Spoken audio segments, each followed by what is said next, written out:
Бул жолу редакциябызга 36 жаштагы келиндин жакындары кайрылышты. Залина Тыныстан кызынын тубасага кулак укпайт, сүйлөй да албайт.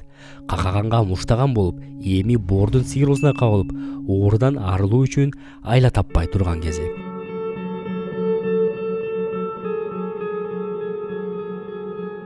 Тыныстан кызы 4 баланын апасы.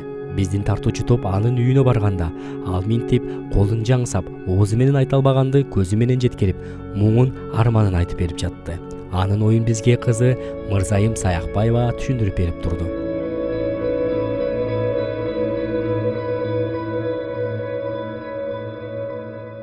Төрт баланын энесимин деп, акчам жетишпейт, үйлөр аперте болуп чыктым жакын аранын ичинде эле. Индияга барганга акчам жок, урматтуу кыргыз элим. Элден жардам сурайм. Тез аранын ичинден $30 таппасам, уже кеч болуп калат. Акча бер.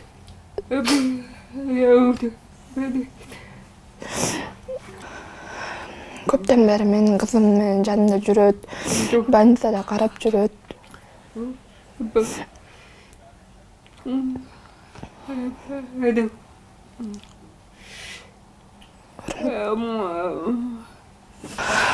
Мага Индиядан жардам керек, кыргыз элинен жардам керек.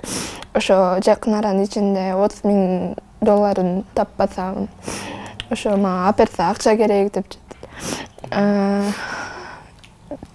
жакын аранын ичинде эле, жакында эле больницадан чыктым, аперсе болдум деп. Ошо боор донор кылыш керек.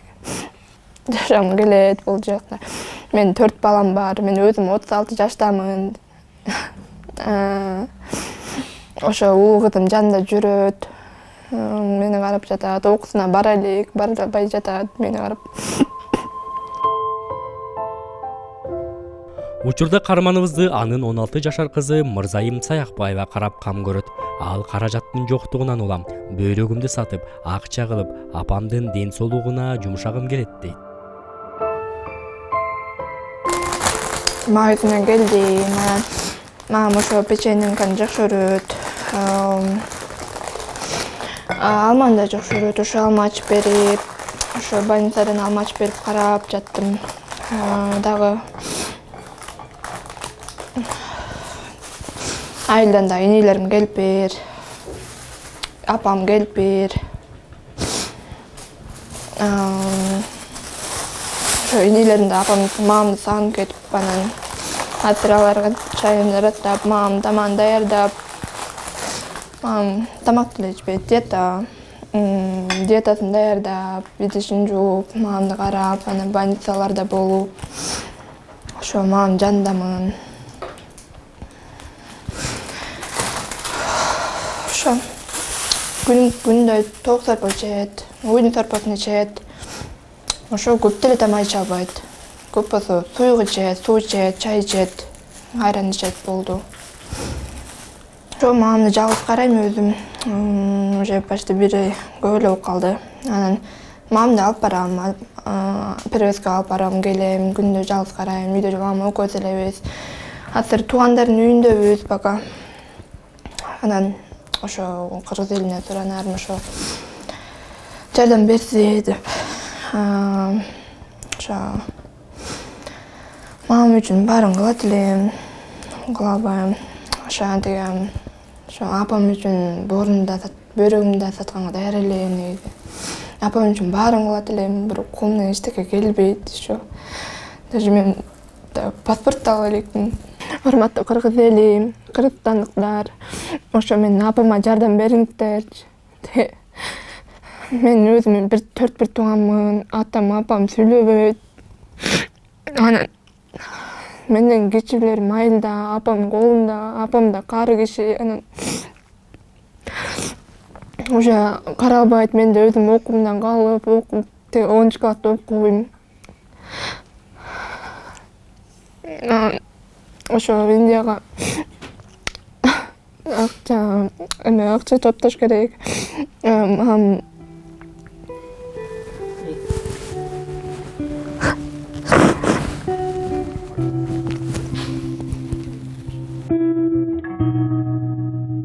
Каарманыбыздын жолдошу Руслан Мамбетов да окупайт жана сүйлөбөйт. Мындан улам көпчүлүк жерге жумушка орношо албасын айткан. Ал кошуналардын отунун жарып, күндүк тамак аш үчүн каражат табам дейт. Ал да өз оюн колун жаңсап айтып берип жатты.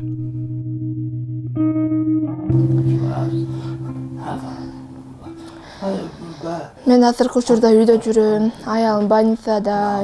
Мен аялым ооруп калып, ошо Бишкекке больницага алып кетишти кызы менен.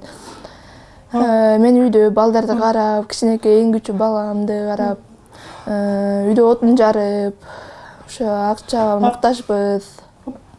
Эч жерден иштебейм дейт. Ошо жаратканда жардам сурап отурабыз, үйдөбүз. Балдарыма тамак.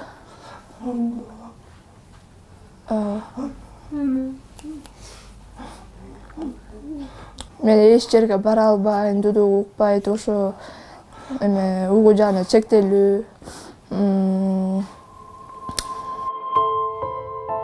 Тыныстан кызынын кайненеси Шайымгүл Шеримбекова келинимдин оорусу өрчүп кеткенче билинген эмес.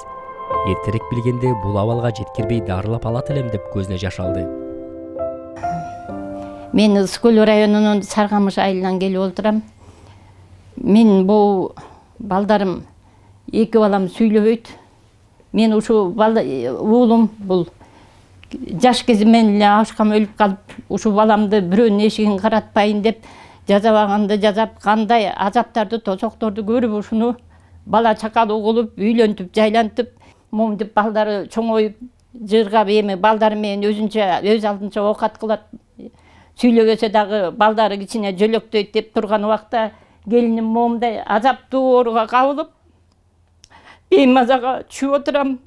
Бул дөөлөттүү карлык деле балдардын айынан болот экен да. Балдары тыңчыгып өз оокатын өзү кылса, карлык жакшы өтөт экен. Мен караганда азапка түшүп отурам, беймаза болуп. Бул балдарын кандай болот? Өзүмдүн балам кантип жалдырап калат? Бул же жаш эмес, же кары эмес. Айланайын эли журтум келиниме жардам берип койгула. Ушу келиним аяп кетип, өзү менен өзү болуп жашап калсын. Ушуларды чоңойтуп багышты эле мен үчүн аябай оор болду. Эмне гана азапты көрүп ушуларды тааныгандар болсо билер. Эмне гана азапты көрүп чоңойттум ушуларды. Ушу даражага жеткирдим эле. Эли журтум айланайын калайык калык. Силерден жардам сурайм, силердин колуңарда менин келинимдин тагдыры. Билинбей эле жакшынакай эле жүрчү эле. Кийин эле боюнда болуп калды. Боюнда бар экен, ичи чоңоюп калды деп УЗИге тартырсам, ичим эле дейт, УЗИге тартырсам, өспөй калып бир алдыргыла деди, кызым барып алдырып келди. Ошондон кийин эле көрсө цирроз печень болуптур. Анысын деле өзү айта албайт, өтүшүп, тамак аштан да кетет экен, тамак аш ичип эле өтүшүп кетип, өтүшкөндөн кийин билдик жолубуз өзүбүз бул акыбалга келтирбей эле кичине диета менен деле жүрүп жашап калат беле, ким билет, жеттик экен деп билип калдык. Мен айылда 3 баласын окутуп атам. Кичинекей баласы садикке барат. Мамама барам деп бу деле беймаза кылат, мамам деп оозунан түшүрбөйт. Чоң кызы болсо окуусунан калып, мамасын багып атат. Ушу канча айдан бери окуусуна да үзгүлтүк болуп, жалаң мамасынын артынан жүрөт. Кичинекей да азыр бул деле 9-класс эле бүттү. Мамасын багып жүрөт, больницалап, мындай кыздар жыргап окуп жүрөт. Булар бүгүн кичинекей сагынды деп бияка алып келдим. Күйөөсү деле жаткандан бери көрө элек болчу.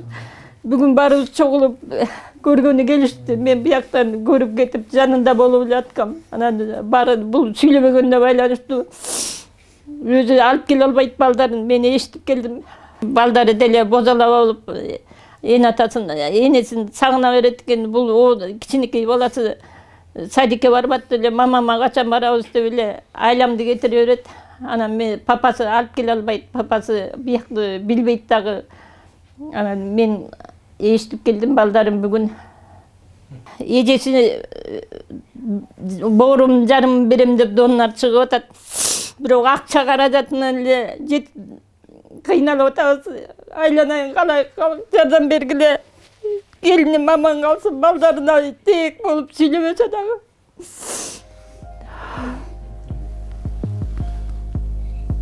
Ал эми Залина Тыныстан кызынын эжеси бул үй бүлөнүн абалы тууралуу буларга токтолду. Мен Сокулукта турам, келип кетип турам ошо. Бүгүн больницадан чыгарып алып келдик. Суусун, бат-бат суусу толот, уже экинчи жолу суусун алдырдык. Дагы эле толот дейт суу, дагы эле толот дейт. Толгон сайын барып алдырып турат экенбиз. Толбосо уже ужалык жаман экен да.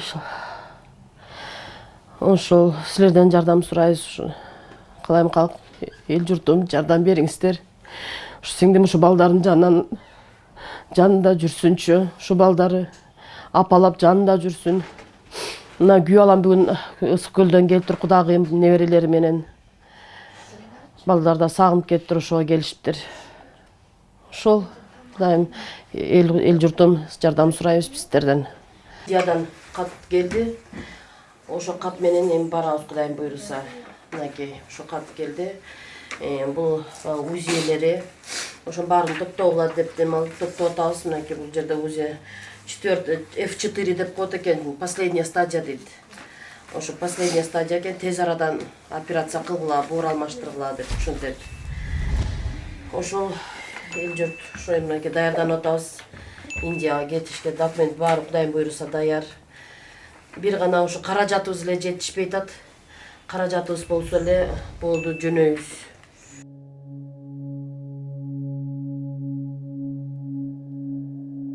Жардам берүүнү каалагандар экрандагы реквизиттер аркылуу кайрылса болот.